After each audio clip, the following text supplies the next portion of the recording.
Chinchalok Omelette. Let's prepare the ingredients. Slice 1 yellow onion. Crack 2 eggs in a bowl. Add 1 heaped tablespoon of chinchalok. A dash of white pepper. Whisk the egg mixture well.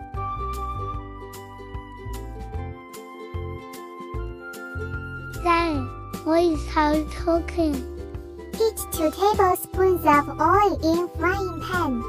Add sliced onions. Saute for 2 minutes or until translucent.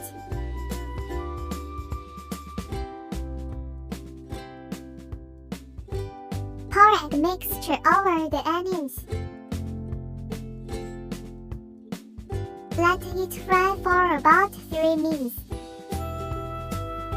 or until eggs are almost cooked on surface but still look moist.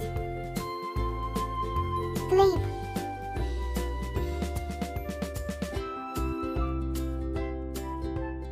Cook for a minute.